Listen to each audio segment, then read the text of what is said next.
Payton. And number 22, Aubrey Jorgensen. And now for your starters. Leading off and playing catcher is number 47, Heather Terranova. Batting second and pitching is number 12, Megan Harmon. Batting third and playing shortstop is number 24, Bethany Henson. Batting fourth and playing left field is number 1, Tara Hilton. Batting fifth and playing first base is number 18, Molly Gabbert. Batting sixth and playing second base is number 11, Michaela Johnson. Batting seventh and playing third is number 28, Caitlin Barber. Batting eighth and playing center field is number 5, Maddie Rigby. Batting ninth and playing right field is number 6, Katie Rose Helms. And the circle for the ninth is number 12, Reagan. The ninth are coached by Tiffany Pendleton and assisted by Alyssa Heenan, Heidi Tony, and Mike Harmon. Now, if you will all please rise, remove your caps, and face the flag as we honor America with the playing of our national anthem.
Thank you, and good luck to both teams. Let's play ball.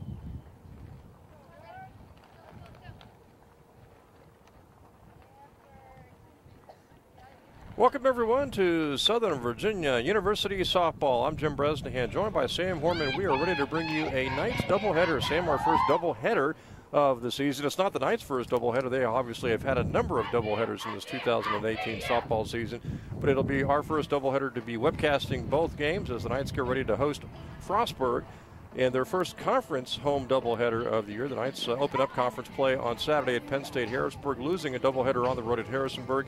And now here they are at home against Frostburg, taking on the Bobcats. Bobcats 11-7 on the season. The Knights are 8-14. And the Knights, again, for the first time ever in school softball history, trying to win a conference game. And that's the big question. Will a historic win come today for Southern Virginia softball, their first ever conference victory against the visiting team today, the Frostburg Bobcats? Yeah, and I think you're absolutely right. They have a pretty good chance of winning this one today. We were just talking a little bit before the broadcast. They have a lot of good things going for them. They're batting over 300 on the season.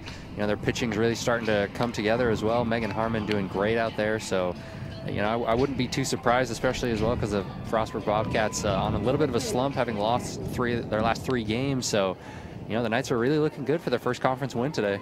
Frostburg getting ready to open up play here in the top of the first inning with the center fielder coming up first. The leadoff hitter is Sam Gatton, a senior. Megan Harmon will start for the Knights here in game one of this doubleheader. Heather Terranova behind the plate, as always. Knights have at second base Michaela Johnson, Molly Gabbert at first base, Bethany Hudson over at short, third base Caitlin Barber. And for the Knights in the outfield, Tara Hilton is the left fielder, the center fielder Maddie Rigby, and Helms is the right fielder. Called strike. Big question, I guess, in this doubleheader, or at least one of the big questions, in addition to winning the first ever conference game for softball, Sam, will be who will start the second game of this doubleheader. Usually, Megan Harmon gets one start, and Melanie Payton gets the other one, but Melanie's really been struggling with her control.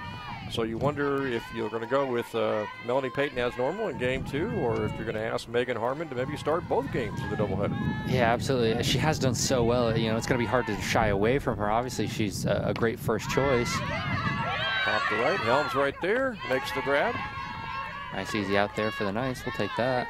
And of course, the weather is going to be the other wild card, especially I would imagine as we go deeper and deeper into the afternoon and into the evening. Right now, it's about 55 degrees with winds about 20-25 miles an hour. Gusts are supposed to be 55 miles per hour today, and of course the temperature is supposed to drop into the 30s by tonight, so it's not really awful weather right now for the girls out there for softball doubleheader, but check with us in the second game. Yeah, definitely. I do think for this first one, the wind is going to be the biggest factor. There's some pretty strong winds coming through here, so I definitely think it'll affect the outfielders, but it looks like, you know, the first out there, pretty solid glove, so maybe not too much, but definitely by the second game when the temperature drops as well, that combined with the wind, that's a tough game for them there. And Olivia Ford, left-handed hitter, is the number 2 hitter for the Bobcats, trying to bunt. Bunts it foul. Very quick runner down there. If that gets down, they're going to have a hard time throwing her out at first. Until the Knights look pretty ready for it, though, bringing in second and third baseman. They've also got the outfield pulling way in. We'll see here if the number 2 hitter Ford tries to bunt again, swings and misses, and that's a strikeout. So quickly 2 up and 2 down for the Bobcats. And we'll see if Megan Harmon can make it a 1-2-3 inning with the number 3 hitter coming to the plate, Aaliyah Ramey. Like she's wanted a little bit too much on that last swing. She's already ahead of herself a little bit. And Megan Harmon firing a strike. Knights would again love to pick up the first conference win ever in school history and softball history, and then maybe add to it with a doubleheader sweep in game number 2. Trying right now here at the top of the first for a 1-2-3 inning. That ball is fouled back.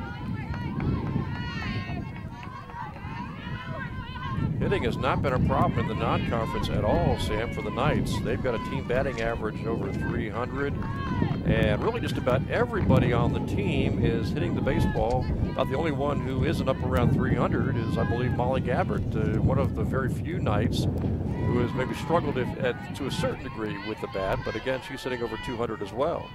Yeah, she's batting 237, and I mean, Melanie Payton, obviously not too many at-bats, so hard to factor her in, but I mean, 237 is the lowest batting average, is, you know, something a lot of teams would take. A couple players pretty close to 400. Heather Terranova, 392. I mean, those are pretty impressive stats for how many at-bats these players are getting. So yeah, Tara Hilton's having a great year. Even Katie Rose Helms, usually a weak hitter or a slap hitter, the last couple of years, she's having a heck of a season with the batting average. Yeah, absolutely. She's batting 394. I mean, that's a huge jump from where she has been in previous seasons. So yeah, that's exactly what you want to see if you're the Knights. That's what's kept them in quite a few games as well, as they do rely heavily on Megan Harmon for the pitching. And Megan right now trying for a 1-2-3 inning, and that ball grounded to Gabbert. Nice field there by Gabbert, steps from the bag, and it's a 1-2-3 inning for the Bobcats. We go to the bottom of the first. No score. The Knights are coming up.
number 47, Heather Terranova.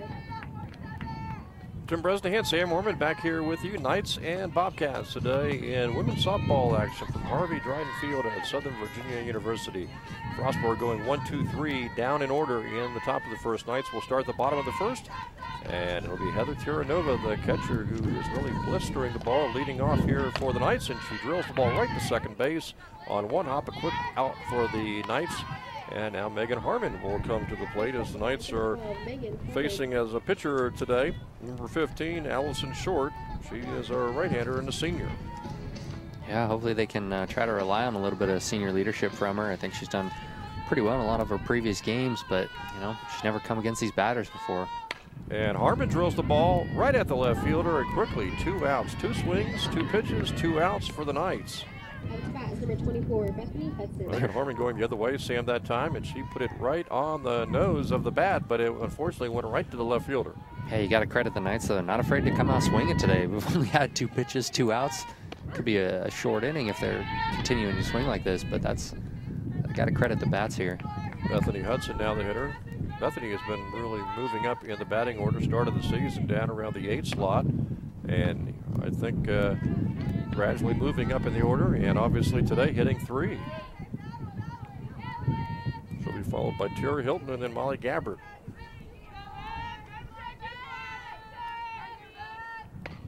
Hudson fouls it off. Hudson's been a real fine, a great freshman at shortstop defensively and a pretty good hitter as well. And she has shown the power with the home run too at times this season.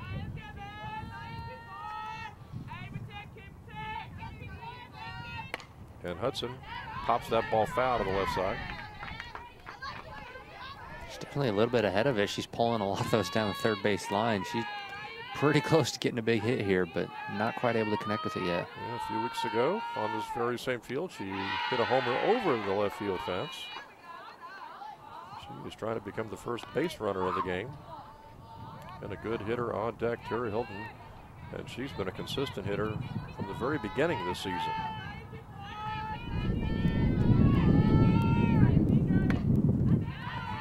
Another one that's roped foul to the left side. She's just got to get to that a little bit earlier, then she'll be able to put it back into the center of play. Definitely a pull hitter. Haven't seen her go too much to the right side at all this season. She takes a called strike, and the Knights go down in order. We go to the second inning, and we have no score here from Southern Virginia University. The bottom of the first inning, the Knights scored 4 runs.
Here for the Frostburg Bobcats in the top of the second inning will be the first baseman Caitlin Merling, as the Bobcats went down in order 1-2-3 at the top of the first, and the Knights went one down in order 1-2-3 as well at the bottom of the first inning. So neither team able to get hit, neither team able to get a base runner in their first inning at bat, and now Frostburg will try it here in the top of the second inning. You know, earlier we credited the Knights for having a pretty good batting average as a team. The Bobcats as well, batting .323 on the season, so really not that far off from the Knights. These teams are pretty evenly matched here. Hit the right field. Helms trying to get there before it goes foul, and it lands safely foul. Helms just a step or two away from trying to make that catch in foul territory. Helms had a good break on the ball, Sam. It's just that thing was hit hard and tailing away from her, and she just couldn't catch up to it. Yeah, tough play on that one. Knights really, looking for that out there, just like they got in the first inning. Pitch is outside. Megan Harmon has really had an excellent season so far in the non-conference pitching. ERA just over 3, which for women's softball and even for Major League Baseball these days, ERA just around 3 is pretty good as that ball is roped to center field. Rigby will play it safe, taking on one hop, and there's the first base hit of the game. Yeah, quick little hit there, just a single, but obviously getting the first momentum here.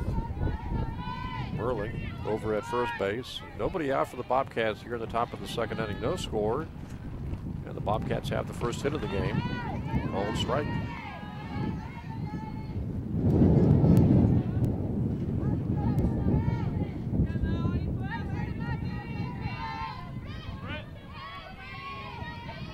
One on the hitter. Harmon ready to go again. Trying the inside corner and missing. And when it comes to that second pitcher situation, again, you've got really 3 options. Either let Megan Harmon start the second game, go with Melanie Payton and hope she can work out of her control problems, or eventually try to find a third pitcher. Knights had Washburn just fool around with as a pitcher in the very early part of the non-conference, and that didn't last. And I don't think we have another pitcher ready to go here. So it really comes down to those 2 options. Let Megan Harmon start them both, and if she runs into trouble in the second game, then bring in Payton as a reliever, or have Payton go out there and see if she can work through her control problems, because she really has had problems getting the ball over the plate. A lot of walks in about 70 innings of pitch? Yeah, it seems like she's had about 47 innings pitched so far, and she has an ERA that's 5 over Megan Harmon. So obviously, if they can keep her out there, that's going to be a great asset for them. Melanie Payton, as you mentioned, having a little bit of control issue, but hopefully they can refer back to her as she has had some good seasons, and also she is capable of throwing. She's just been a little off, I guess. And Harmon got the strikeout there for the first out of the second inning. So 1 on, 1 out. The lefty hitter, designated player, Weeman, will be the hitter. She takes a called strike.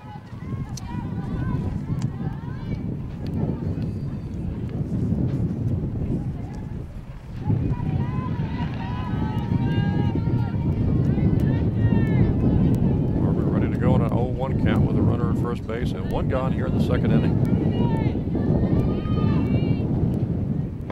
Bobcats don't show any sign of bunting it, and a called strike on the corner.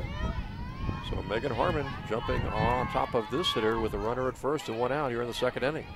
Yeah, I'm sure the Bobcats are looking to move the base runner around a little bit more, but so far no signs of just trying to sacrifice for it. That pitch is low.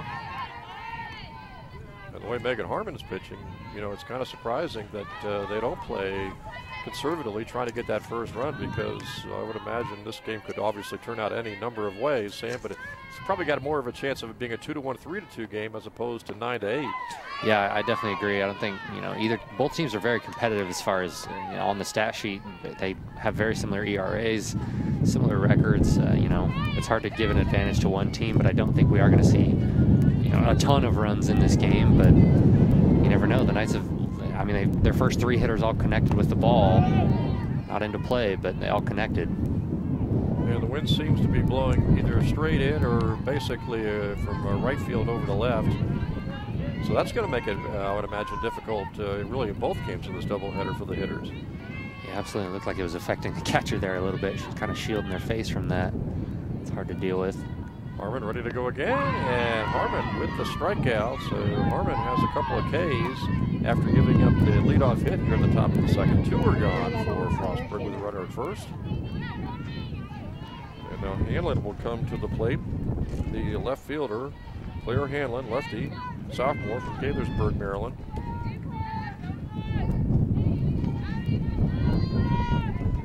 Harmon going right after the hitter, called strike. Megan has had control problems, very few off and on throughout the season, usually just for a batter or 2. She has really, again, pitched consistent baseball this season, softball. That ball fouled off the left side. And again, you can see it in her ERA. She hasn't allowed that many walks, and she has just really been a dependable pitcher for Coach Tiffany Pendleton. Yeah, she absolutely has, and I think, just as you mentioned, really, even when she is off, it's only maybe a batter or 2 at the most an inning, but aside from that, she's been just all over it. She's also had games this year where she has been able to rack up the big strikeout total too, and she's got a couple of Ks here in the second inning. Yeah, she has 47 on the season coming into this game, and to only 32 base on balls. That's, I'd take that. That's not that bad. I'd be very happy with that as a coach. Punch to the left side. It rolls apparently fair, very close to the line. I think it was tipped by the third baseman there. She might have pushed that into foul territory, but obviously, yeah, I was kind of thinking Barber was going to let that go, but she apparently tried to catch it, and if it glanced off her glove, it's a fair ball. So it's first and second, and 2 outs, and now the right fielder will come up for Frostburg, and Sam Carver.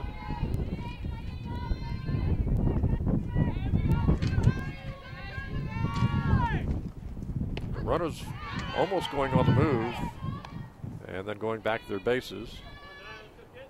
She was very close to going on that. She was about halfway there almost. So I can't imagine we'd see a double steal, not with 2 outs. No, I don't think so. That was a very aggressive lead, though, for the situation. Fouled off. Not sure that the runner at second base, Merling, the first baseman, defensively for Frostburg, has the greatest speed. So that might be another reason that they're off and running, just trying to make sure that a base hit to the outfield gets them a run. Yeah, and also we have seen Heather Terranova, a great arm, especially throwing to third there. She's got a great shot for it, so that's not the catcher you want to test. Megan Harmon needs to make sure she doesn't lose her control here and walk another hitter that would allow the bases to be loaded. Right now she's trying to nail down the third out of the top of the second inning. Rope to the center field, and it goes right past Rigby. Didn't get her glove down. That will score a run. It's going to score 2 runs, and it's going to be a 2-0 lead for the Bobcats. If Rigby gets her glove down, hard to say if she could have got that ball to home before the runner turned third and got over to home plate. It would have been interesting to see, but she just simply didn't get her glove down, and it allows the Bobcats to jump on top here 2-0. Yeah, that one's really unfortunate. Obviously, she had a play on it. I think she might have been able to at least make it dangerous so that maybe the runner wouldn't go, but that's just didn't quite get it down in time. She was in a good spot for it, but it was also hit very hard. So yeah, hit very hard in unfortunate. The short center. If she comes up with that ball on the first bounce, I can't imagine the Bobcats would have sent that runner home, but it's really hard to say. Yeah, and at the very least, she's got the arm to throw it to the catcher, so it's got to be a close play. So, if you're the Bobcats, probably hold them on third, but you can tell Rigby was trying to make the play in a hurry as that ball is bounced to third. Barber's going to throw, and looks like the runner is safe at first, so the Bobcats have first and third. Still 2 outs here in the second inning. The Bobcats on top here, 2-0. Now they're starting to build a little bit of momentum, and this isn't what you want to see if you're the Knights in the second inning, but it's hard to counter for those errors. Obviously, that's just a mental thing on that one, but you can't give up a third run here. Yeah, you could see where Rigby was really trying to rush it, make sure she got the ball and got it ready to make a throw home. And, of course, you have to get the ball before you can set to throw. Yeah, and I think that was her problem. She was already throwing before she had picked it up, so just let it roll past her. But luckily her teammates are there to cover her. So we'll see if Harmon can nail down the third out of the second inning, and maybe the Knights can go to work offensively in the bottom of the second and try to tie this game as the Knights trail 2-0. And suddenly Megan is kind of struggling after that play in center field, and she's having a hard time getting that third out. Yeah, and this is a tough one because her teammates have been so good defensively all season. I feel like they really, obviously she does great pitching, but anytime she does give up a hit or something, her team's usually there for her. So that's a hard thing as a pitcher. And that one is low. Megan was cruising, throwing strikes. Last couple of hitters again. She's had a hard time consistently throwing strikes, and that's another factor of the wind. The dirt from the infield blowing into just about anybody's face who's out there. That time Megan Harmon caught some of that dirt right in her face. Even the umpire turning around for that one. Megan throws again and gets the strikeout, or no, the call strike. Not a strikeout just yet. Pretty close though. That strikeout, or a strike, coming just as again a big gust of wind bounced up a lot of dirt near home plate. So Megan Harmon, who does have a couple of strikeouts here in the second inning, is trying to get the third out, gets the strike. So Megan, strike away from striking out the side. Unfortunately, that error in center field has allowed the Bobcats to take a 2-0 lead.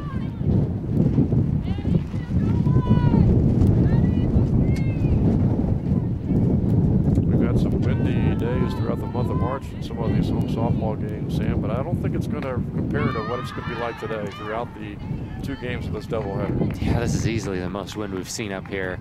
Obviously, you know, up at the fields, it can be a little bit more windy than down in town as well. So we're seeing pretty much the worst of it up here, and I think the players are really starting to turn away from it whenever they can. Yeah, the forecast had 20 to 25 mile per hour winds with gusts up to 55 as Harmon walks that batter. So bases loaded with 2 out. And I would imagine up here on the mountain where the fields are, the fields of Southern Virginia University, you're more apt to get some of those gusts of 55 miles an hour. Yeah, I'm sure that they will. And that last walk there, that's tough on you mentally. So, you know, you really hope she can come back from this one. But, ooh. That pitch is high and tight. And has to be really careful here. Don't want to have another walk that would make it 3-0. And even worse, you don't want to give up a base hit to the outfield that could make it 5 or 6-0. Yeah, absolutely. But this is typically where we've seen Megan Harmon do really well. She has a very how do I put it, mentally aggressive player. She doesn't fade out of the game for very long. She usually gets right back in it. Punched. It's going to be tough. Harmon goes to the force, and Terranova drops the ball. I'm thinking Heather thought Megan was going to go to first. I don't know if she took her eye off the ball and looked over to the runner to see how close the runner was to her, but Megan tossed it to her. That was the correct play because she was that close to home plate. Terranova just looked like to me like she took her eye off the ball and glanced over at the runner and dropped the ball, and another error makes it 3-0. Yeah, I'm not sure if she was going for a tag there. What the thought It was a process force looked like. She had so, it. Yeah. I think she was just looking for the runner and took her hand off the ball and just fell right out of the glove. Yeah, didn't need to touch the runner at all. Just needed to make the catch and stand on home plate, obviously, for the 3rd out. Instead, it's 3-0 Bobcats on a couple of errors by the Knights. Bases remain loaded, and that ball's punched right to Gabbert for the 3rd out of the inning. But the Bobcats score 3. We go to the bottom of the 2nd. Frostburg on top here, 3-0.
Well, the Bobcats were able to score 3 runs. Not sure if they were earned runs because I think we had at least 2 errors.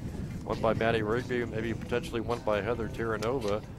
At any rate, 3 runs score for the Bobcats in the top of the 2nd inning. And there was one point in the 2nd inning, I'm pretty sure, Sam, where it was 2 strikeouts from Megan Harmon, 2 were gone, runner at first base. It looked like Harmon was going to get out of the inning after allowing the leadoff base hit, and instead, the defense lets her down, and the Bobcats were able to score 3 times. Yeah, very uncharacteristic of the Knights. They usually do so well in supporting Megan Harmon with her pitching, but just a couple of mental things there.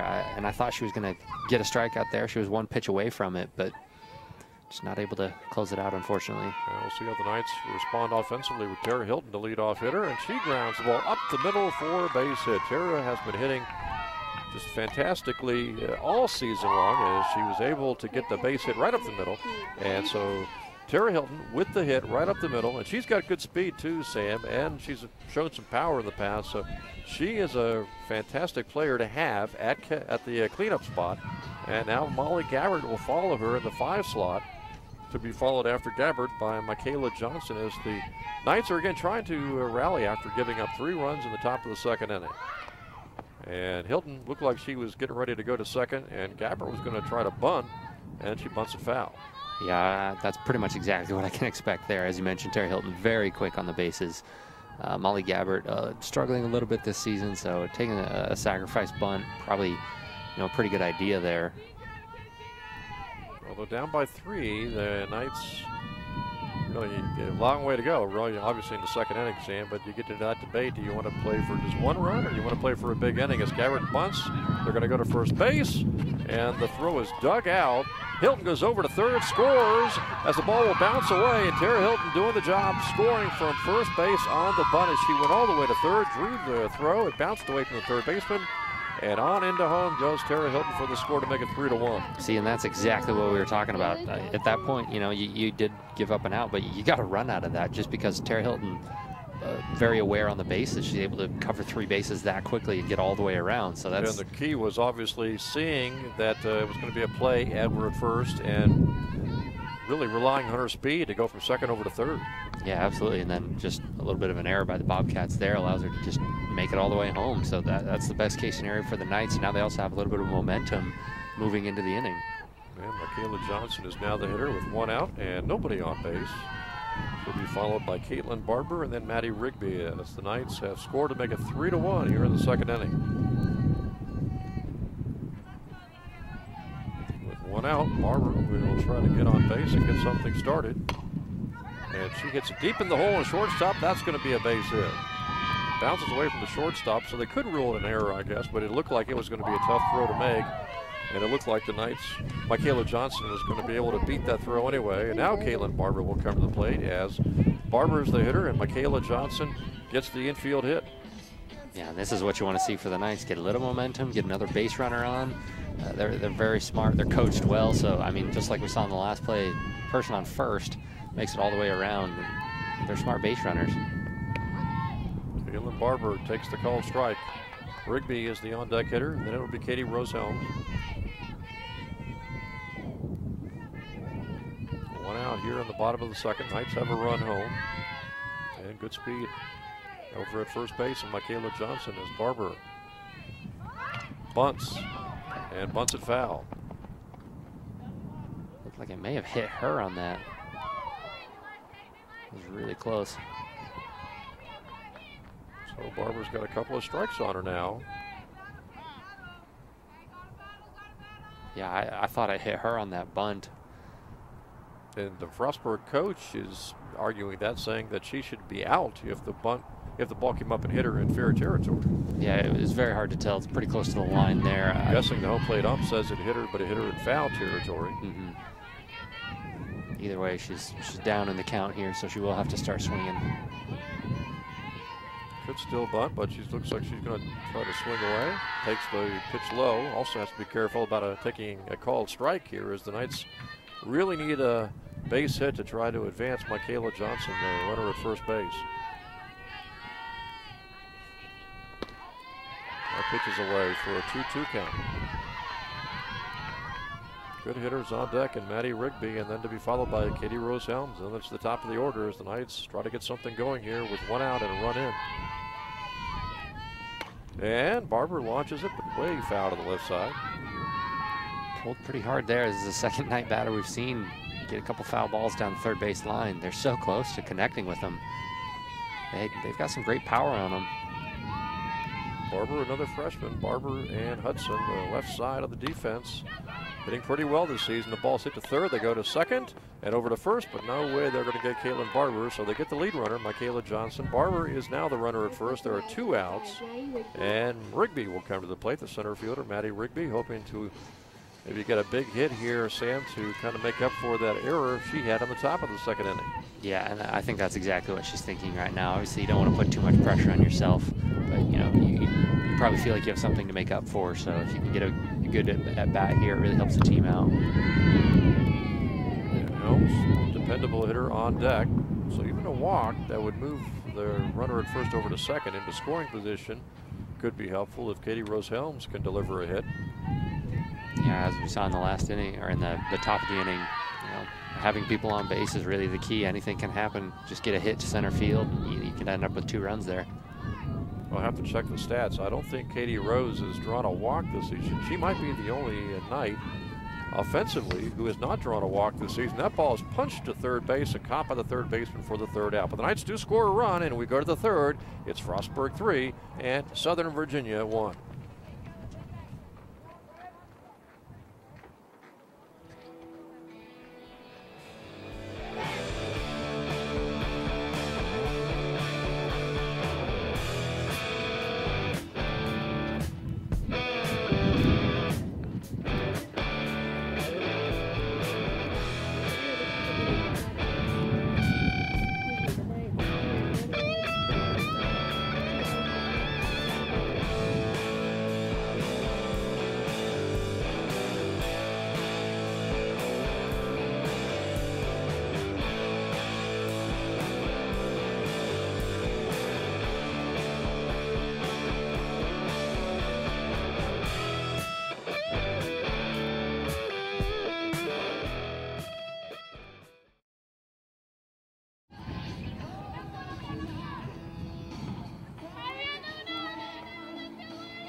Frostburg Bobcats coming up for the 3rd time. They scored 3 runs in the top of the 2nd inning.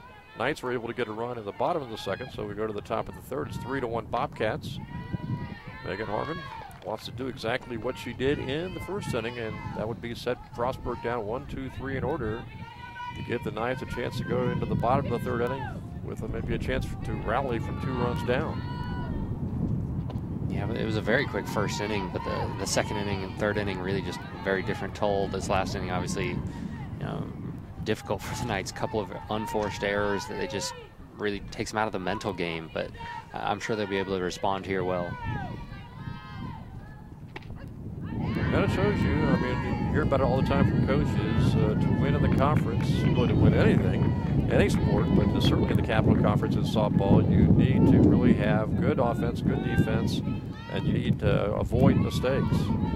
And the Knights have the offense this season, and when Megan Harmon is pitching, they've had the defense too, but just at times, their defense let them down. They let them down to the top of the 2nd inning, and right now you're on this opening batter. Megan Harmon has struggled a bit with her control, so Heather Tiranova walks out, tries to settle her down. Yeah, I think that's smart there, recognizing, her last 3 pitches not in the right location, and just dealing with it early rather than wait until later in the inning like we saw, when there's runners on base. Pitch is fouled off to the right side. I'll tell you, when the wind is not gusting, it's a nice spring day. It's really not bad, but I had 20 miles an hour wind, and that really changes things for you. And again, it's only going to get colder, and supposedly the winds are going to be consistent throughout the afternoon and into the evening. We've actually got some rain and snow in the forecast on Saturday as that ball is popped to right field. Helms going by the fence, and it goes over the fence and foul out of play to the right side. As Helms got there, just ran out of territory because there's not a whole lot of room, obviously, when you look down the left and right field lines here at Harvey Dryden Field for from the foul line to the fence. Yeah, it looks like so the Knights are pulling down the 3rd baseline, and the Bobcats seem to be pushing it down the 1st baseline. Harmon trying to get a strikeout. That pitch is popped up out of play to the right side again. So again, rain and snow in the forecast on Saturday. They were supposed to host York in a doubleheader on Saturday. That has now been moved up to Friday to try to beat the bad weather.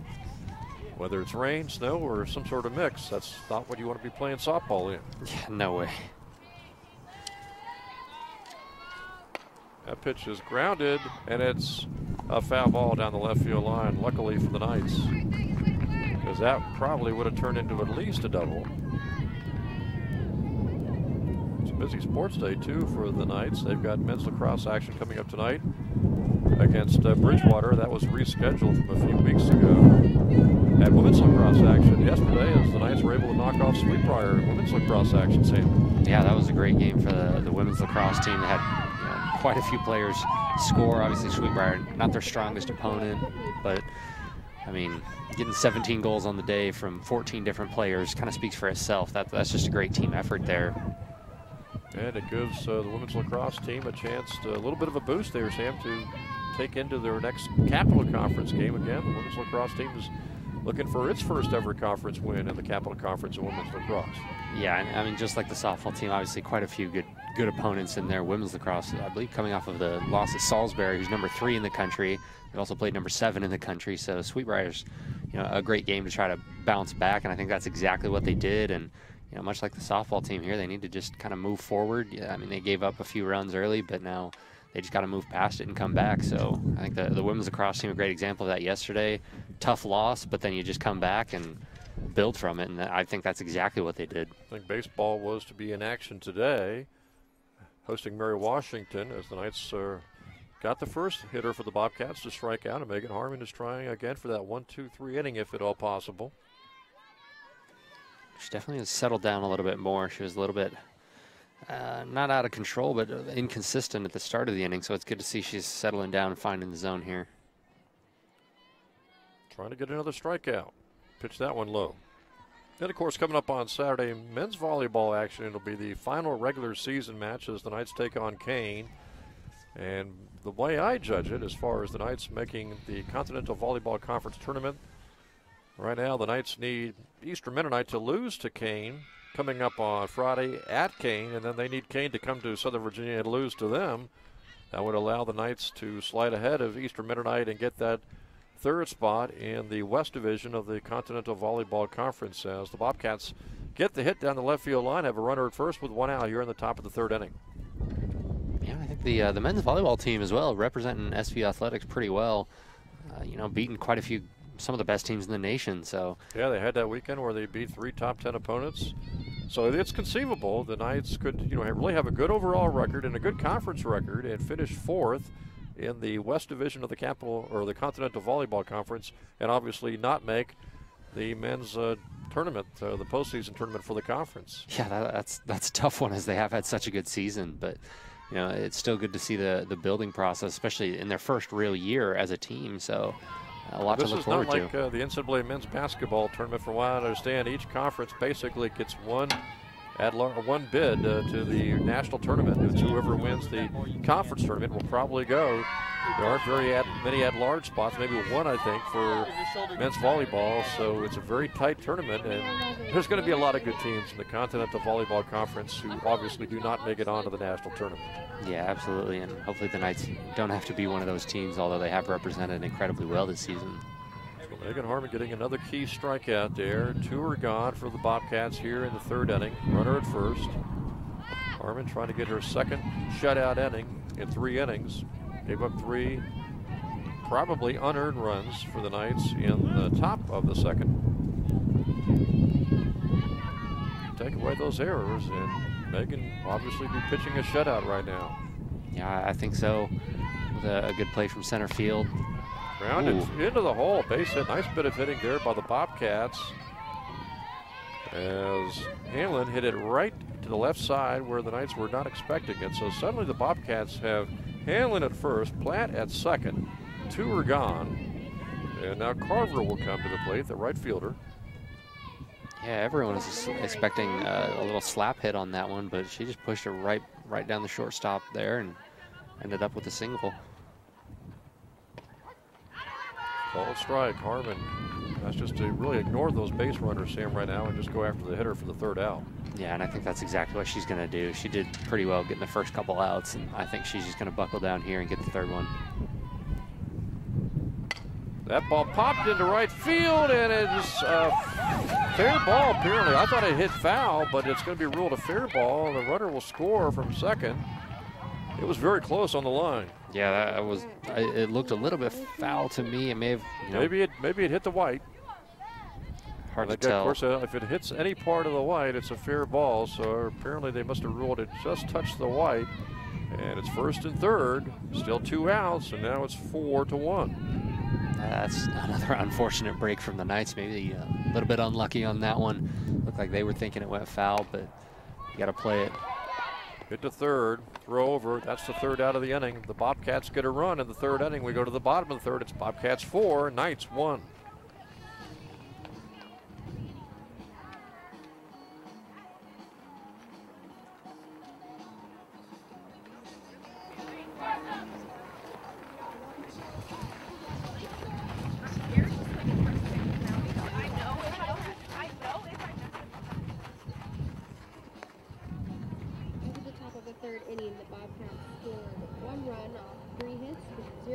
in the field and 2 runners on base.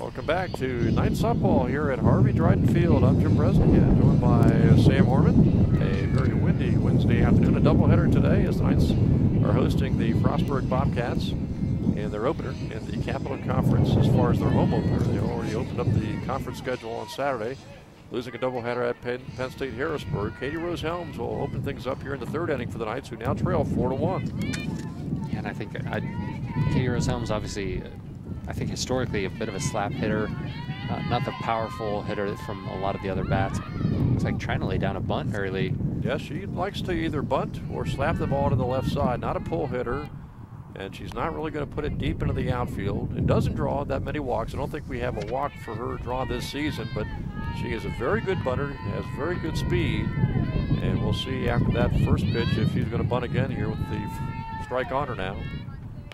Tries to slap it, and it slaps it foul, so Katie Rose quickly has a couple of strikes. Yeah, she is batting .394 on the season, though, so it has been very successful for her. She's very good at just getting on base, and once she is on base, she's very fast as well, so a huge asset for the Knights, like we saw with Tara Hilton earlier. Knights have really, as you mentioned, Sam, earlier, not drawn a lot of walks as a team this year, as Helms fouls that one off, and they've not really, I don't think, stolen a lot of bases either. They really haven't. They only have 12 on the season, which is kind of surprising given that we've credited several of their runners as being, very fast and very intelligent, and they are. They're just maybe not in the situation where stealing is necessary. Helms grounds it foul to the left side. One thing's for sure, Katie Rose making contact, staying alive with that 2-strike count on her. I think we've seen this from a lot of the Knights. They're able to get a piece of the ball. A lot of them are pushing it down that third base line, but yeah, just not quite dialed in on that pitch yet. Katie Rose trying to get it past the third baseman. Bounces it foul again. She's hit every pitch so far, just not able to hit it in the right direction. Wouldn't take much. As close as the third baseman is. Platt over at third base, very close in to get the ball past her. Katie Rose. What? Yeah, I thought she swung on that. Yep, she and they did rule that she swung, and that's going to be a strikeout. Next up to bat is the ball kind of handcuffed her a little inside, and she looked like she was kind of defensively trying to get out of the way and swing at the same time. Kind of a defensive swing, and that's going to be a strikeout for the Bobcats. And now it'll be Heather Terranova coming to the plate. She's at the top of the order. Heather Terranova has had great success this year batting. She's done everything for the Knights, batting .392. So yeah, that's exactly what you want from your leadoff hitter. And right now the Knights are trying to get something started with nobody on base and one out here in the bottom of the third, and Frostburg on top, 4-1. Popped up and out of play to the left side foul.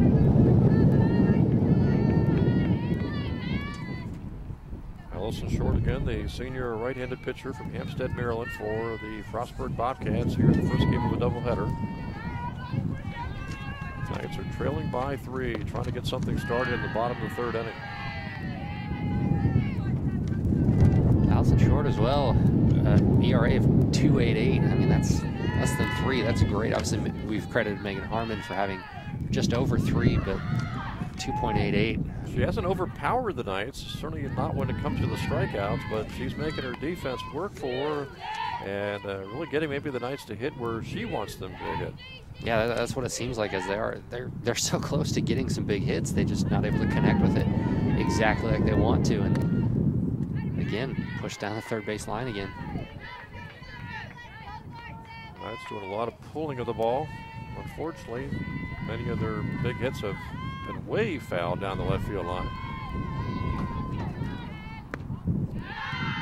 Tries to float that one outside and misses.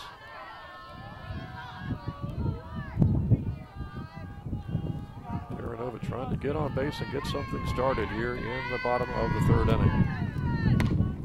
Strokes it, but way foul again. Boy, they are way out in front of these pitches. I don't know if it's the wind or if they're just really reading her pitches and just over anxious. Yeah, it's kind of hard to tell, but I mean, that's easily the 10th or 15th pitch we've seen go down that line. I'm not sure what correction needs to be made. They're just ahead of it. Umpire ran out of balls. Has to go over and get a few of the ones that they retrieved from going foul.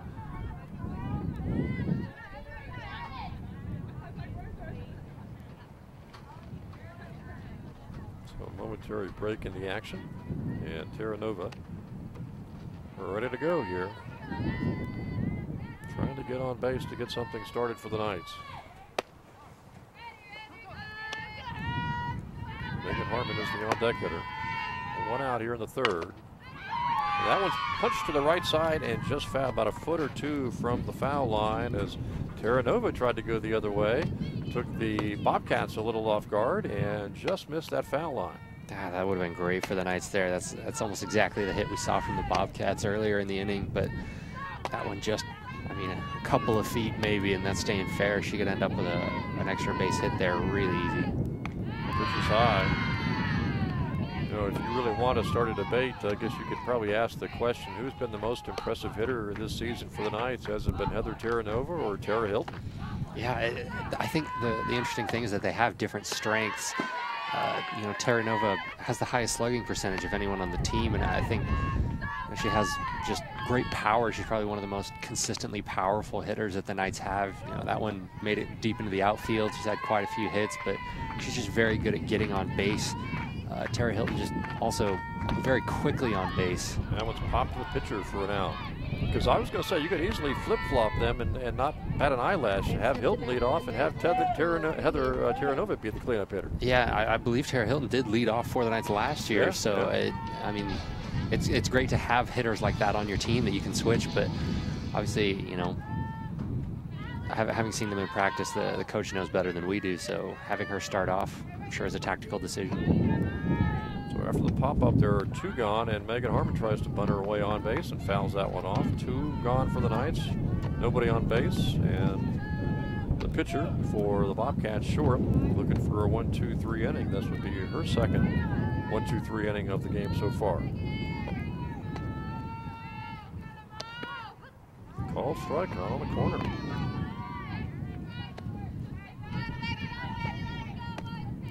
Now the 3-run deficit is manageable for the Knights to make a rally, but obviously the deeper you go into a game, the harder it's going to be for the Knights to make the comeback, as we're already in the bottom of the third inning.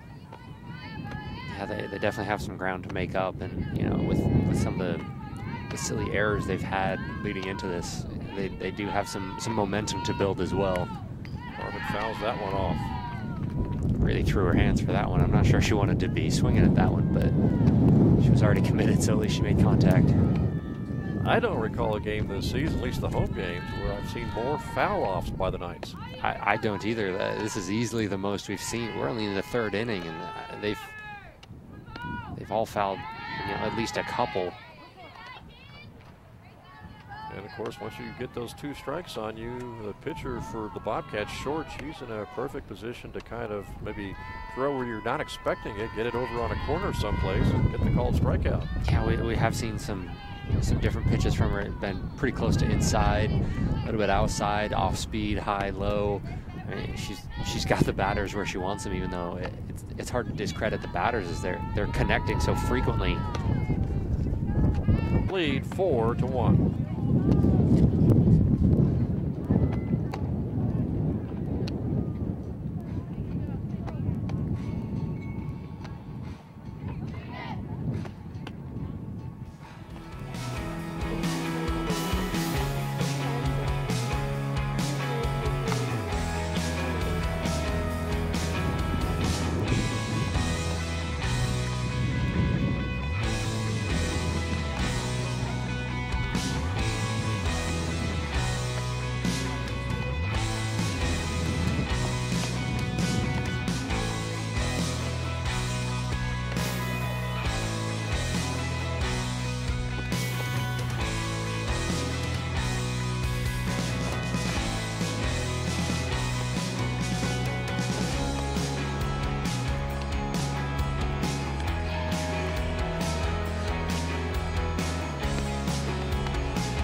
10, Sam Gatton. And we're ready to go. Top of the fourth inning. Frostburg 4, Southern Virginia 1. Megan Harmon back out there trying to shut down the Bobcats here in the fourth inning to give her team a chance to rally. Knights will have 4 more chances, 4th, 5th, 6th, and 7th innings, down by 3. Yeah, and they really need to start building something. You can see they are looking for the early run, working Tara Hilton around the bases rather than just trying to earn it. But you know, it's hard to do that for the next 4 innings and hope that your defense can just hold. So they are going to need a pretty big offensive inning coming up if they want to stay in the game here.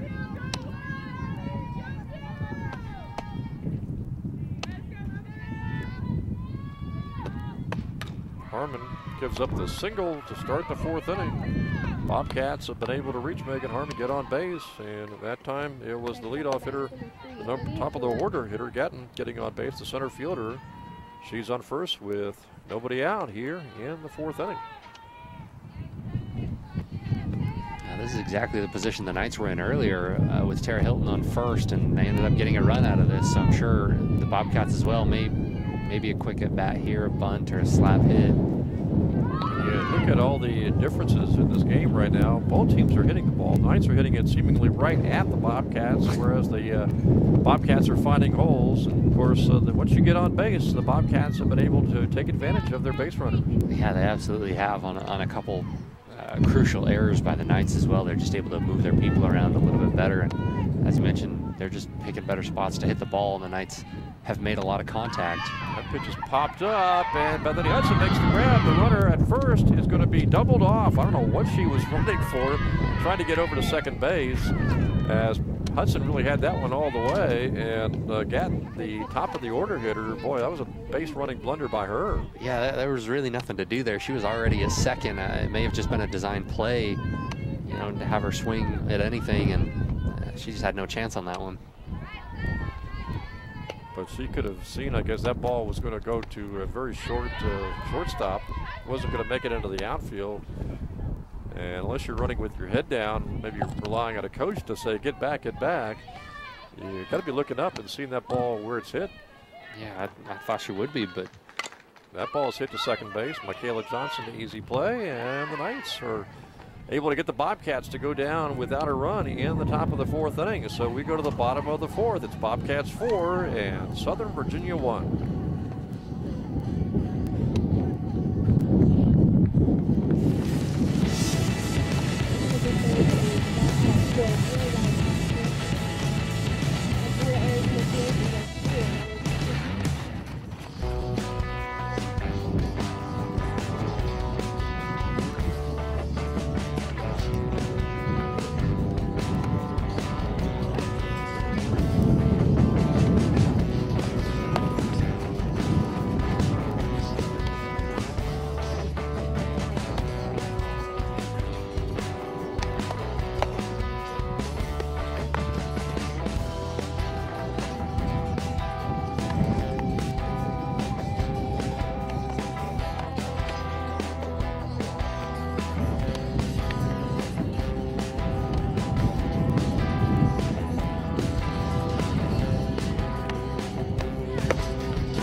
Welcome back to Knights softball, bottom of the 4th inning. Bethany Hudson going to lead things off for the Knights, who trail by 3.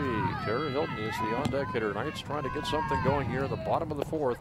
Down 4-1, a call of strike right off the bat on Bethany Hudson. It's Hudson, Hilton, and Gabbert.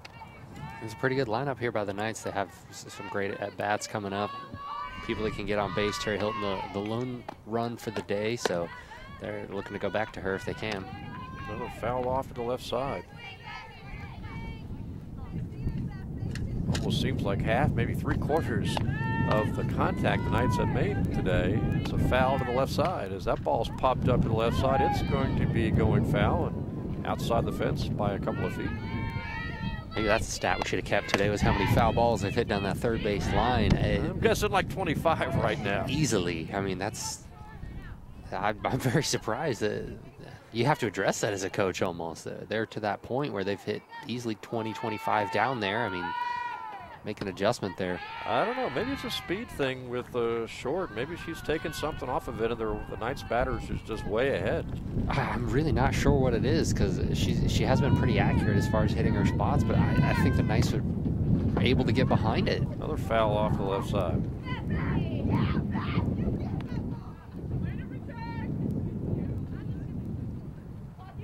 This 3-run deficit is something the Knights can deal with. They don't want to fall any further behind. They'd love to get some runs here in the 4th inning to try to catch up.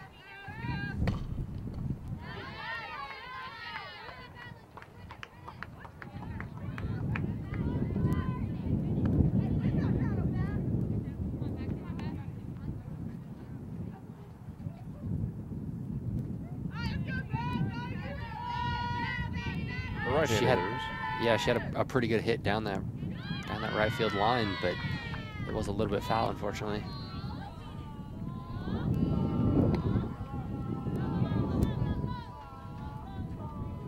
As you mentioned, Sam Short, the starting pitcher for the Bobcats, she's got a pretty good ERA, so she's been doing this to a lot of teams, and she's trying to get Hudson, and Hudson pops it up, headed to the right side this time, and again out of play. Hudson went the other way that time and also hit it foul. There's our second run of the day down the first base line.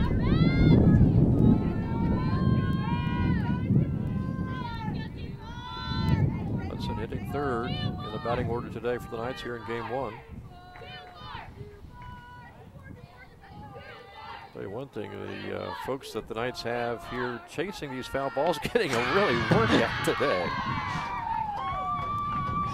Don't know who that youngster is who's chasing all the foul balls, especially the ones that go to the right side where they go down the hill into, I'm not really sure what's down there. I can admit I do know what's down there, having chased quite a few soccer balls myself. Oh, it's dropped by the third baseman. Oh, Bethany Hudson got a gift. As the third baseman had an easy catch on a pop-up in the infield and simply dropped it. Now, maybe you could blame that one on the wind. Not sure, it was extremely windy when that ball was up in the air, but Well, looks like we have Brandon Caputo chasing down some of these balls today, so big shout out to him. Easily his workout for the week. yeah, because you're going to have to go left field line at one time and then back to the right field line at another time. Knight's trying to get something going here with Hudson getting a gift to get on base, and now Hilton is the on-deck hitter, and now at bat, and Hilton showing bunt that first time up. She's the cleanup hitter with Gabbard on deck. Knight's trying to get things going here, down by 3, 4-1. This might be in 4th inning here, Sam, one of the crucial points of the game for the Knights if they hope to make a comeback. Yeah, they really need to get something going here, and at the very least, even if they don't necessarily get on the board anymore, they need the momentum. Their defense needs it in the other half of the inning, so they need to get something here. Obviously, runs is the best, but just building momentum would be great as well. Hilton with a couple of fouls off to the right side. And foul to the left side this time.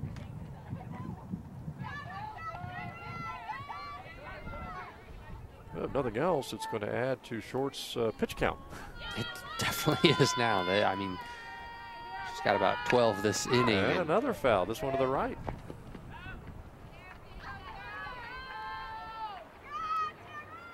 Either that or the Knights don't want that second game to start till 7 o'clock. Maybe that's what it is. Who knows? Maybe the plan is just wear out the Bobcats and then really come strong for the second game. So far, all they're doing is wearing out Brandon Caputo, it looks like. We should start keeping stats on him as well, see how he's doing. That ball hit to the outfield and deep, but right there is the center fielder, and right there to make the grab is Gatton. So that's the first out, as Hilton got a good hit on the ball and knocked it right to center field, but right at the center fielder. So 1 out and a runner at first, and now Molly Gavitt, another right-handed hitter, coming to the plate. That's just unfortunate. That's the best hit of the day that we've seen from the Knights, and unfortunately, it just goes right to the center fielder. As you mentioned earlier, they seem to just be despite getting great hits, they hit it right to someone, and Bobcats finding some gaps.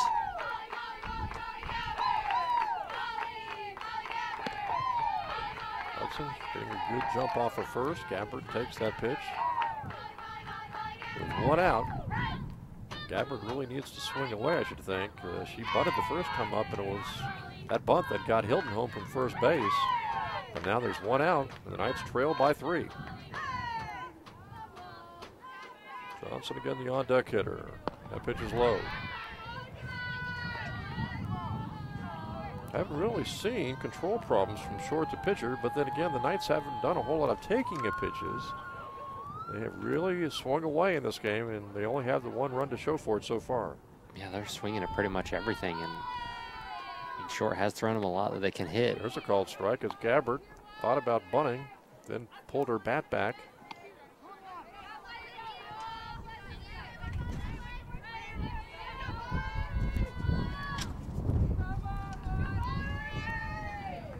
Short trying to get the strike out of Gabbard. Gabbard trying to get a hit. And there's a called strike. Yeah, she's got to swing at this one, I think. Hudson has good speed over at first. Pitches away, throw down, Hudson easily back.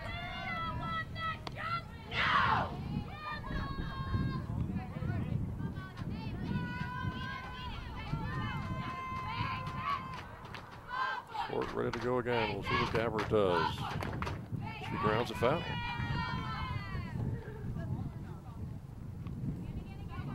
When in doubt, predict a foul ball. That's definitely been the motto for the day so far. Gabbard really needs to get a hit here. Michaela Johnson trying to get on the deck circle as Gabbard fouls that one straight back this time. So Gabbard fighting off these pitches, trying to get a pitch that she can handle. And again, Bethany Hudson is the base runner at first base with 1 out here in the 4th inning.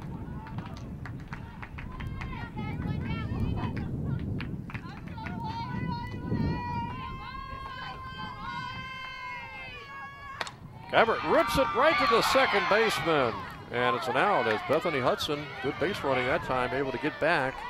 Nice play, though, by the second baseman Ford, a diving catch by Ford to rob the Knights of another hit. There's a lot of power on the 2 hits that we've seen there, but again, Bobcats just in the right place. That's a great play by Olivia Ford at second base, and you got to credit her there. And credit to Hudson to get back. She didn't stray too far off of first base. If she was like the Bobcat base runner back in the top of the 4th, might have been a double play ball. As there's a swing and a miss by Michaela Johnson. And I think it looks like now Hudson maybe a little more aggressive on the base running if she can. Obviously, smart there, well played, but Knights trying to get her around now that they have 2 outs. Johnson and Kaylin Barber. And Michaela dribbles it to shortstop. And they're going to go for the out at first and get it. And so the Knights do not score in the 4th. We go to the 5th inning. It's still Frostburg on top, 4-1.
We're going to the top of the 5th inning. Jim Bresnahan back here with you along with Sam Horman. It's 4-1 to Frostburg. The Bobcats scored 3 in the 2nd, added another run.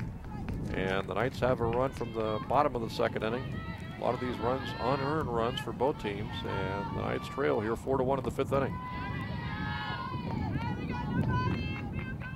pretty much anything the Bobcats can add to their lead in this inning is going to be advantageous for them moving forward. I think they have a lot of the momentum, obviously the lead. The Knights really got to step up their defense here so they can stay in this game. Megan Harmon gets the first hitter to roll slowly to Johnson, and she makes a nice play to throw out Marilyn Ever at first base for the first out of the 5th inning.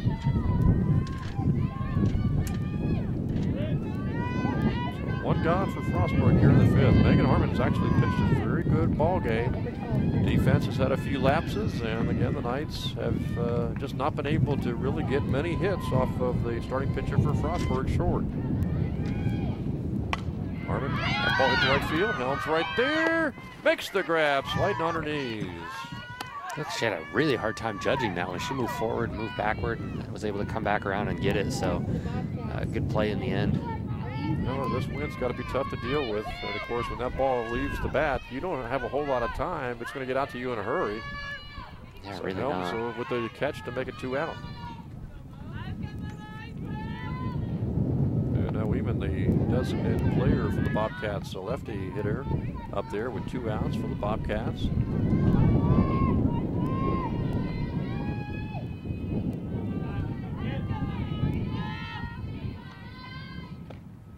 Called strike. Knights have 3 more chances in the 5th, 6th, and 7th. They're down by 3 though.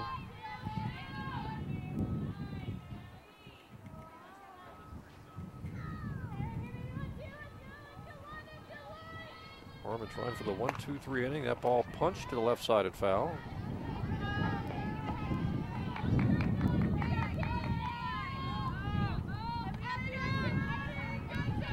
Mentioned that we got men's lacrosse coming up tonight, 7 o'clock against Bridgewater.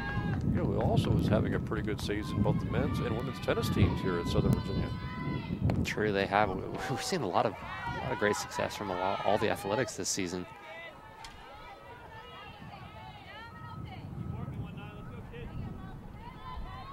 Harmon trying for another 1-2-3 inning. Trying to keep Frostburg at 4 runs, gets the strikeout. We go to the bottom of the 5th. It's still Bobcats on top, 4-1.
Barber is going to lead things off for the Knights here in the bottom of the 5th inning. Knights have 9 more outs to go to score at least 3 runs to try to tie this game. They're 4-1 right now. Frostburg on top, and Barber trying to get something started with Rigby and then Helms on deck. They just need some sort of spark. Whoever brings it is going to be great, but you know they need someone to step up here.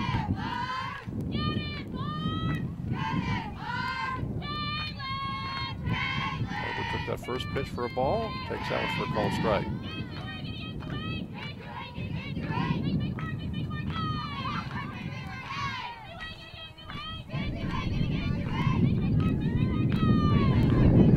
Ford's next pitch on a 1-1 is fouled away, so quickly 1-2 on Caitlin Barber.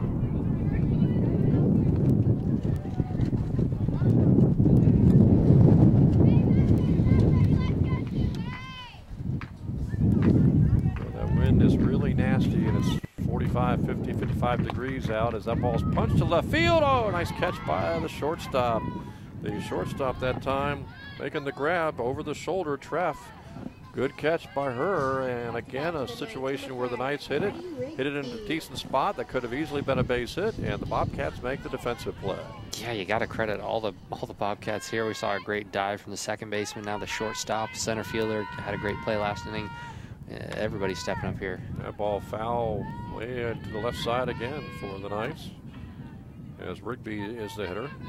So with all the wind, when it's like in the 45, 50, 55 degree range, not too bad, but think of these poor girls tonight around 7:30 when it's maybe like close to 30 degrees or so. And then the wind becomes a huge factor. And it just seems like for a lot of these home games for the Knights, they've been playing in these kind of weather conditions.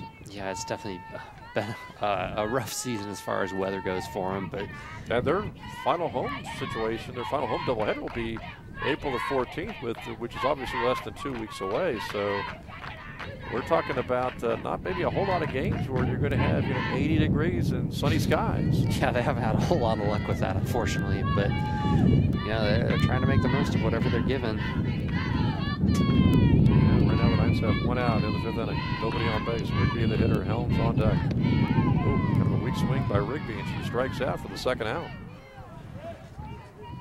I think that was just a little bit outside. I'm not sure she was expecting that. Kind of threw her hands out a little bit at it, but not able to connect with that one. So Helms now the hitter.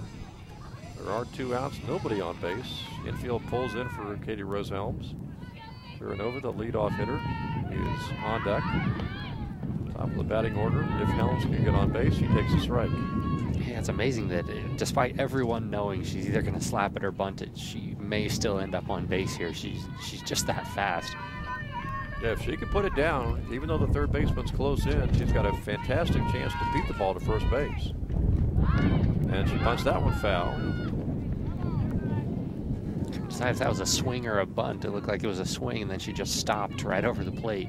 Well, she's learned, I guess, as the Knights learned early in the season, especially the left-handers, if you're going to bunt or just tap the ball, you've got to make sure you don't leave the batter's box until that ball hits the bat. Absolutely. There were a couple of occurrences earlier in the season at home where the Knights did exactly that, got called out, even though they were able to beat the ball to first base for a hit. Helms got 2 strikes on her now. And she punches the ball to left or right field for a base hit. So Katie Rose Helms putting that ball into the outfield that time. Nice hit by Katie Rose. And she is at first base. There are 2 outs, but it's the top of the order now with Heather Terranova. And if Heather can deliver a big hit, that would leave it up to Megan Harmon. Wow, that kind of caught everyone off guard there. I wasn't expecting her to hit it over the second baseman there. Well, you don't see Katie Rose pull the ball that much. She usually goes to the left side, and Katie Rose has good speed. But again, the Knights have 2 outs, so they need a big hit here from Heather Terranova. Yeah, we also haven't seen him test the catcher yet to see if she can throw it down to second. So, I'm tempted to say that I want to see a steal here. Terranova rips that ball down the left field line, but foul. Yeah, if there were 2 outs, obviously taking a chance. But then again, the positive side, if she makes it, suddenly she's in scoring position for a single. Yeah, and at this point in the game, you got to start being a little bit more aggressive as a base runner. And so this is the perfect time. Katie Rose obviously has a few steals on the season, so. And there she goes, and she makes it. And she's going to have to hold on to second base, ball into center field. But the center fielder, right there to pick it up and get it back in. So Helms gets the steal. Is that her first of the year? That's her 4th of the year.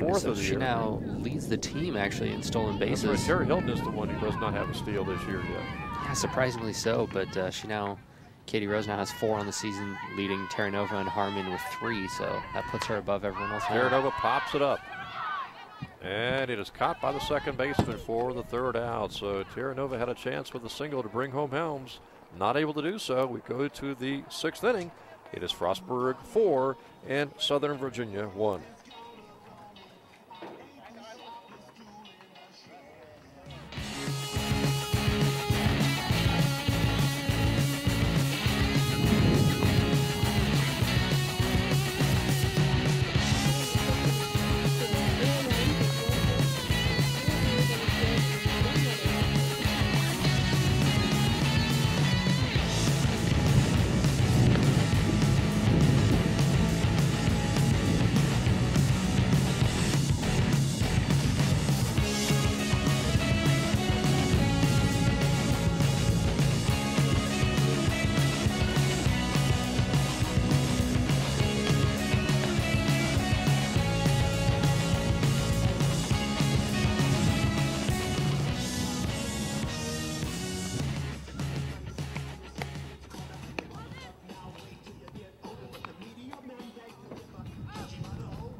we're going to the top of the 6th inning. It is Frostburg 4, Southern Virginia 1.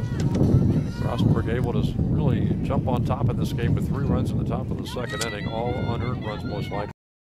And so 2 innings to go, top of the 6th, and the Knights trail 4-1. Yeah, they still do have some opportunity. Obviously, a couple more at bats here, but you know that it looks like they're just not quite mentally in it. They've made some mental mistakes, but despite that, they are hitting the ball down the 3rd base line very well. Unfortunately, it's just foul. But if Megan Harmon can keep pitching like she's been doing, Sam, I guess in the 6th or 7th, if you're only down by 3, it only takes that one big outburst to maybe win you the game. Yeah, that's really what it is. And I mean, they've scored 3 or 4 in an inning before, so it wouldn't be out of the ordinary by any means. But they need a spark. They need something. One thing's for sure, they need 1, 2, 3 innings. They cannot allow any more runs, I would think, at this point. And there's a strikeout, so Megan Harmon gets the first hitter here in the 6th inning.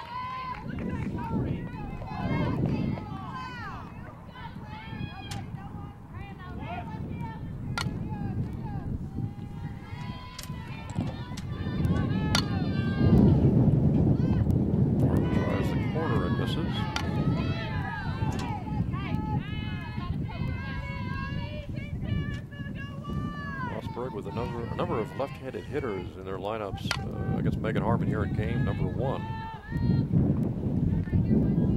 1 out, nobody on base. Grounded to short, Hudson right there, throw over, quickly 2 gone. And Megan Harmon will try for a 1, 2, 3 inning here in the 6th. And this is great for the Knights. You can see they're already talking to each other, building a little bit of momentum, a little bit of energy between them. I also like to see Michaela Johnson talking to Megan Harmon pretty frequently on that last play. She's just kind of smiling. Those are all great signs.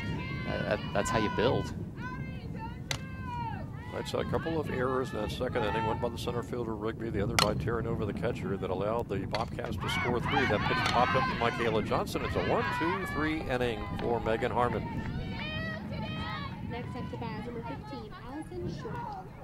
That was the 2nd inning. Oh, the 2nd out there, yeah. Still good defense by the Knights there. Everybody's really stepping up. They only need 1 more here. Harmon will try to get the 1, 2, 3 inning if she can get this hitter. And misses on that pitch. Again, you look at Megan Harmon, she's pitched very well today.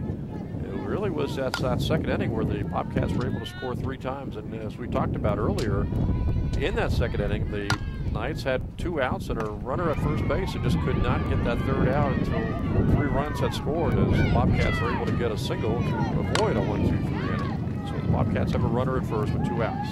And this is what we've seen from them, is just that extra little bit of fight, and this is exactly what the Knights need to do in order to respond. They just haven't had that spark yet. They aren't getting these just little singles that open up some opportunities for them.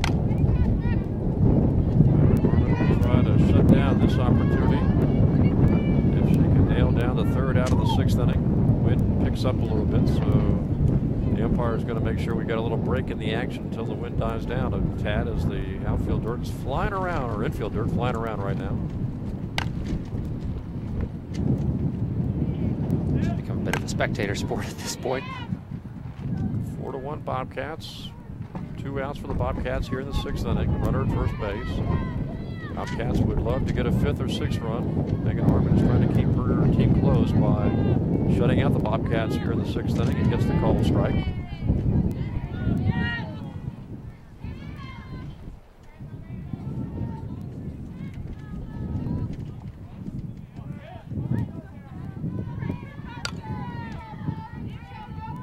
Megan ready to go again.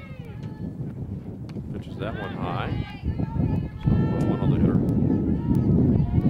Talked about it. We've had moments today, Sam, where it's maybe, felt like 55, 60 degrees, no wind whatsoever, a nice spring day, and other ones that really make you feel like you're back in winter again. As that pitch is popped to, or hit to the first baseman, Gabbard tries to lead Michaela Johnson over, and it's ruled safe, as Gatton able to get down that line very quickly, able to beat the ball to first base, and suddenly the Bobcats have 1st and 2nd, still 2 outs.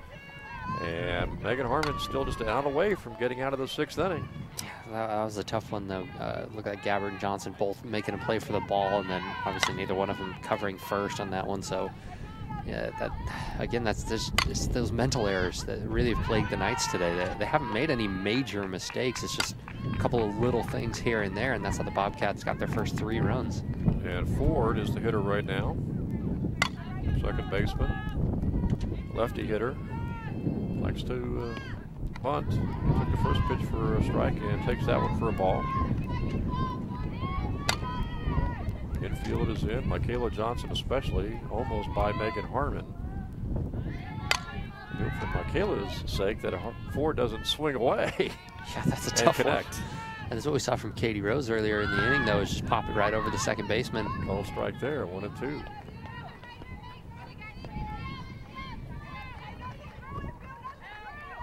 Johnson has to play in because Ford's got good speed, and if she drops that ball to the right side along the line, the Knights are going to need somebody there to make the play. That pitch is fouled away. She's lucky she got a piece of that one. That was real close to striking her out. I believe the Knights will have Harmon, Hudson, and Hilton hitting in the bottom of the 6th inning after Heather Terranova made the final out of the 5th inning. Fouled off again.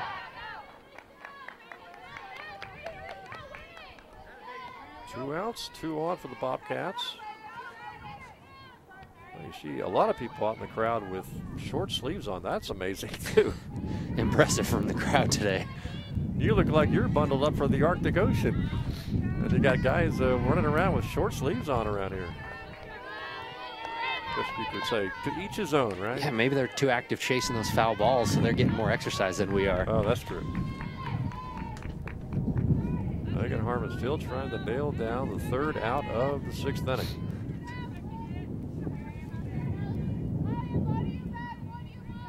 She's just one pitch away here is really all she needs. Just one quick strike. That pitch punched past Gabbard into right field. Helms gets the ball in quickly to Terranova, who dropped the ball and couldn't handle the throw from right field. A run scores 5-1. That ball was right there. And if Terranova makes the catch and applies the tag, that's the 3rd out of the inning, but it's 5-1. That's very uncharacteristic. That's the second time we've seen her drop one of those today, and I don't think that we've seen that much from her at all this season. I'm very surprised. It was a great throw from right field. She was in the right spot.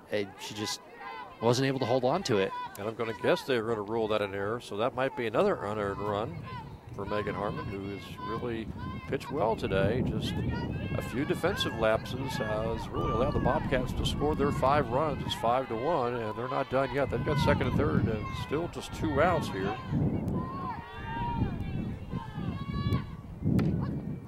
Called strike. Megan Harmon still is in a position. They're only down by 4. If she can get this hitter and get out of the inning, the Knights still have 2 more chances to pick up 4 runs. Yeah, well, that's the dangerous part right now is the Bobcats still have someone on 2nd and 3rd. Yeah, a hit here would make it 7-1, and that might be just too much for the Knights to come back from. 5-1 is doable. 7-1, another matter. Yeah, that's a pretty big margin. That's asking a lot from the Knights, who definitely have struggled a little bit with the bats today. So, you know, as you mentioned, 4 probably within reason, but really, if the Bobcats got 2 more here, I think the Knights would struggle to get that many in 2 innings. Credit to Katie Rose Helms, too, on that last play. She got to the ball quickly, made sure it didn't get past her, and threw a strike to home plate. And the ball got there in plenty of time. It looked like the base runner coming around 3rd base, Sam, was several feet away as the Knights get the strikeout. So we go to the bottom of the 6th inning. It's Frostburg 5 and Southern Virginia 1.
to deliver a big single. And she bunts. And they're going to go for the out over at first base and get it. Gabbard with the bunt. Hudson scores. Hilton goes to third. It's 5-2. Now there are 2 outs for the Knights. And so with 2 gone, it'll be Michaela Johnson, the hitter. They're really looking for those runs, though. That's how they've gotten their first 2. And now, Tara Hilton's still in scoring position on third base, looking for a quick third one here. Knights are hoping, obviously, with that extra chance coming up in the 7th inning to at least maybe get this runner home, Hilton, from third base. That would make it 5-3, and the Knights would go into the 7th inning, provided Frostburg did not score in the 7th.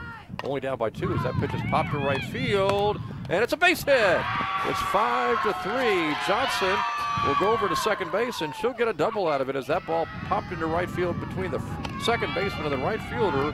And the Knights make it 5-3, and now Caitlin Barber is the hitter, and she's got a chance with a single to make it a 5-4 game. This is the best case scenario for the Knights. Obviously, you didn't want to give up the run, or give up the out rather, and then you sacrifice for another one. But this is great base running from the Knights. Smart play. They're finally able to connect and put it in the field. That one's still down the right field line. More interestingly enough, suddenly the tying run is at the plate now, and Caitlin Barber, she takes a called strike. Barber the hitter, Rigby's on deck. Knights would love to keep this going. They've got, again, Michaela Johnson at second. There are 2 outs here in the 6th inning. The Knights have scored 2 runs to make it 5-3. Ball strike again on Caitlin Barber.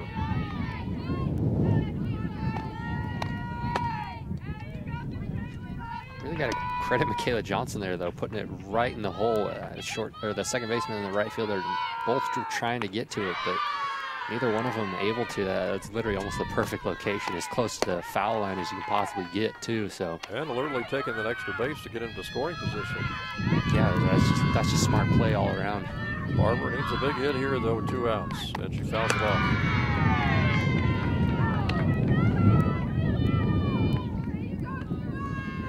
And Rigby, the on-deck hitter, and then it would be Helms in the top of the order. Well, the Knights would love to a tremendous rally with 2 outs, so they take the lead in this game as Barber fouls it away to the left side.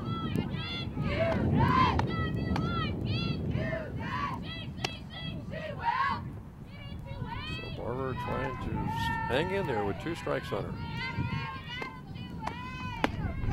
Hoping to find a way to drive home Johnson from second base. And Barber pops it up to shortstop, and it's a tough play, but it's caught by Treff, the shortstop, for the 3rd out. So we go to the 7th inning. The Knights score a couple. As we go to the 7th inning, it's Frostburg 5 and Southern Virginia 3.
Jim Bresnahan and Sam Horman back here with you at Harvey Dryden Field. We're going to the 7th inning in game 1 of this doubleheader featuring the Frostburg Bobcats and the Southern Virginia Knights. And the Knights' home opener in the Capital Conference after losing a doubleheader at Harrisburg on Saturday. It's 5-3 Frostburg. The Knights scored 2 runs in the 6th inning.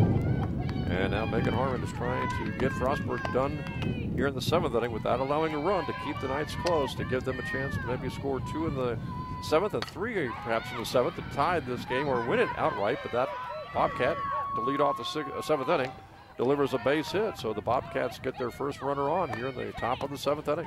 Yeah, they're not giving up yet. They're fighting hard, obviously recognizing the Knights built a little bit of momentum there, and they can't allow that to happen. So that was Merling, the first baseman, who got the hit, and then she is taken out for a pinch runner. As you mentioned, Sam, it's quite possible that she might pitch game 2 for the Bobcats. And they may be trying to rest her a little bit, as she has probably had the most success as a backup pitcher for him. ERA just below 3, so I'm sure we'll see her in the second game. Pinch runner here, a pretty good sign of that, but also a good sign that the Bobcats are looking to score here. If they can get another run, put them 3 runs up, that helps them out a lot. Megan Harmon trying to get a dig out here. The ball's bunted. Barber fields, throws, and gets the first runner, or first batter for the first out. So the sacrifice works for the Bobcats as they get the pinch runner over to second base. And they've got a runner at second base with 1 out here in the 7th inning. And now Weeman, the designated player for the Bobcats, will be the hitter.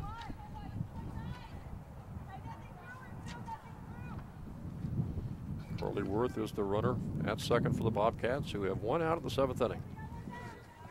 Up to bat for the Bobcats, number 17, Shiloh or Neeson.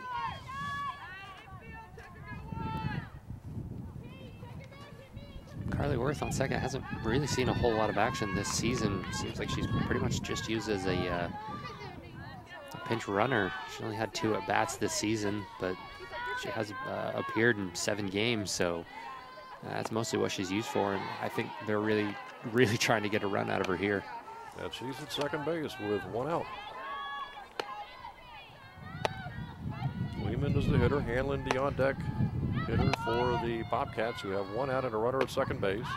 Called strike. And the Knights have to be careful. Don't know if Worth has any steals this season, but one thing's for sure, she's got good speed, and they've got to be aware of the possibility of her trying to steal third. Yeah, absolutely. She doesn't have any steals yet this season, but she does seem to be very quick on the bases, and I'm sure that's what the Bobcats are thinking. Yeah, the Bobcats would really have nothing to lose. They've already got a 2-run lead, and the idea of a 3-run lead obviously be pretty enticing for Frostburg. Right now, Megan Harmon's thinking strikeout. Fishes that one outside.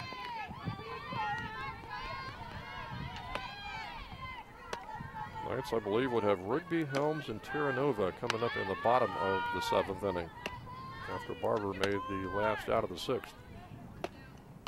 Pitch is low.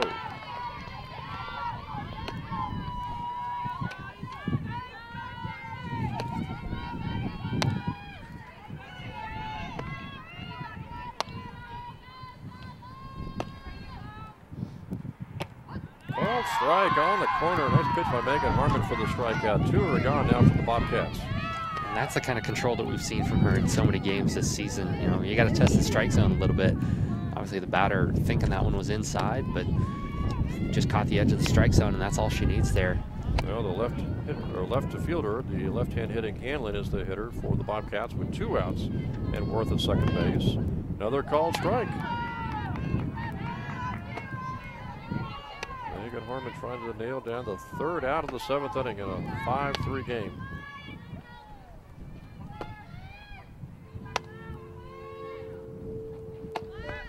Swung on and missed. Quickly 2 strikes on Hanlon. That wasn't her strongest swing of the day. It looked like she wasn't quite committed to that one, but it was a good pitch from Megan Harmon nonetheless. 1 strike to go for Megan Harmon. 1 out to go. Grounded to Barber. Throw over. High throw. Gabbert makes the catch. 3rd out of the inning. We go to the bottom of the 7th. The Knights need 2 to tie and 3 to win. It's 5-3 Frostburg.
Jim Bresnahan, Sam Horman. We are ready to go here for the 7th inning. Knights trail 5-3. Rigby, the leadoff hitter for the Knights, to be followed by Katie Rose Helms and Heather Terranova.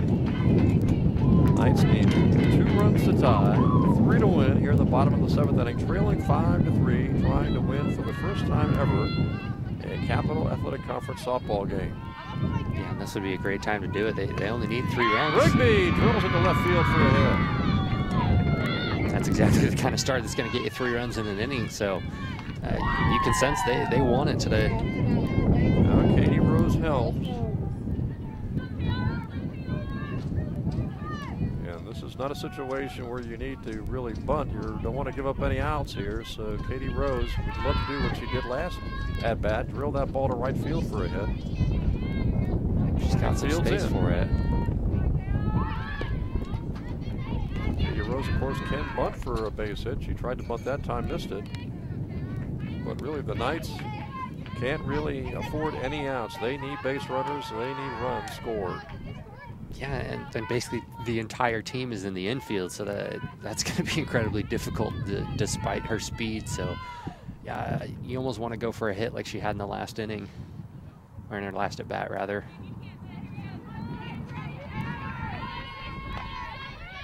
See what Katie Rose decides to do. She goes left or right side. She tries to bunt again and takes the strike. So she's got 2 strikes on her now. Those are tough strikes to give up, too. It looked like the pitches were either low or outside. I don't think she needed to commit on those, but yeah, the Knights are playing aggressive. Terranova, the on-deck hitter. Then it would be Megan Harmon. Outside. Would be gone first base after getting a decisive base hit to left field to lead off the 7th inning for the Knights.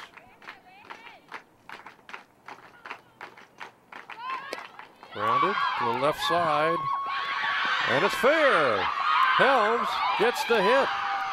That was pretty close. It looked like Brittany Platt was just thinking that was going to roll foul at some point, but then she just had to play it, and it ended up staying fair. Katie Rose, another hit. That's her 2nd hit of the game, I believe, and now the Knights have good speed on the base pass. Rigby at 2nd. Helms at 1st. Terranova, the hitter they want up there.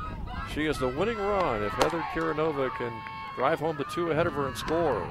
And Terranova hits it right to 3rd base. That's an out of 3rd. They throw it over to 1st, and they get the double play ball.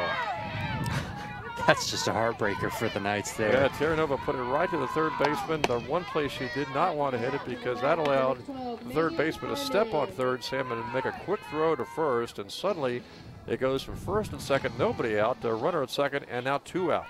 Yeah, that is just, that's so unfortunate because it is not in the right place, and it's hard to discredit anything she did. That's exactly what you want, is put your batters up and have them swinging. But you know, again, credit the Bobcat defense. They've been pretty good all day in making the right play and being in the right place. Harmon fouls that one back, so Megan Harmon, it's all on her shoulders now. She has to get a hit, try to drive home Helms from 2nd base, and try to find a way to put herself in a scoring position for Bethany Hudson.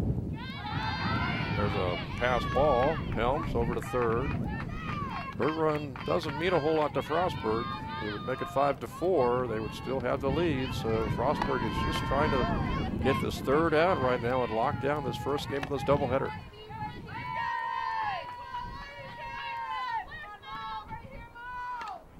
Foul back by Harmon. Yeah, I think even if the Knights aren't able to come away with a win here, though, this does bode well for the 2nd game. I think they obviously carry the momentum into the 2nd game, and I think they really want it a little bit more. Megan Harmon can deliver here, and she rips it foul to the right side. Hit that hard. Just missed it from going fair. I don't think there's any question. Maybe the key part of the game was that Terranova situation. She had a chance maybe to get a hit and drive home a couple of runs, or at least drive home run. Instead, hit into a double play, and that really turned the game around here in the 7th inning. Short's the next pitch is outside. Knights aren't dead yet. They've got a runner at 3rd. There are 2 outs. But Megan Harmon is the tying run, and the on-deck hitter, Bethany Hudson, would be the winning run.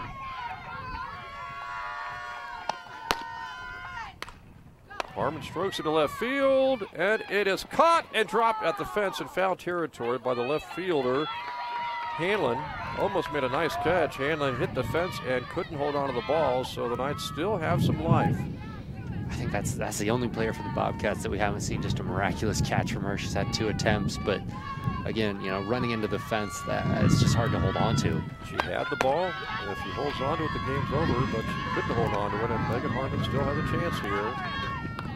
And Harmon pops up to the pitcher, and that is the 3rd out in the game as Frostburg is able to hang on here and win game 1 of this doubleheader, Sam, 5-3. Yeah, it's hard to be upset with anything they did there. I think the defense for Frostburg just maybe a little bit more solid here in this first game, but the Knights still have a lot to look forward to coming up in their second game here. And really, when you look back at this first game, there are really a couple of crucial areas. In the second inning for the Bobcats, a couple of errors by the Knights allowed the Bobcats to score 3 runs and get off to the early lead. And then in the 7th inning, first and second, nobody out for the Knights. And Heather Terranova, one of their better hitters, at the plate. And instead, she hits into a double play. And the Bobcats are just able to hang on to victory 5-3. Yeah, that's a tough one. Obviously, just as you mentioned, a couple of mental errors, but really not too much to be upset about if you're the Knights, and they still have a lot to look forward to. I think really the biggest decision for them is going to be who they're going to have pitching. Obviously, they're able to get a couple of hits, but they do need to pick up the batting a little bit as well. So really a couple key decisions to make for them as far as pitching and batting, but you know, hard to be upset with anything they did here in this first game, despite coming away with a loss. So game 1 is in the books as Frostburg wins it 5-3 over Southern Virginia. Don't forget, we'll have the second game of this doubleheader coming up in about 25 minutes for you. So make sure you join us for the second game of this doubleheader between Frostburg and Southern Virginia. First game scored, though, is Frostburg 5 and Southern Virginia 3.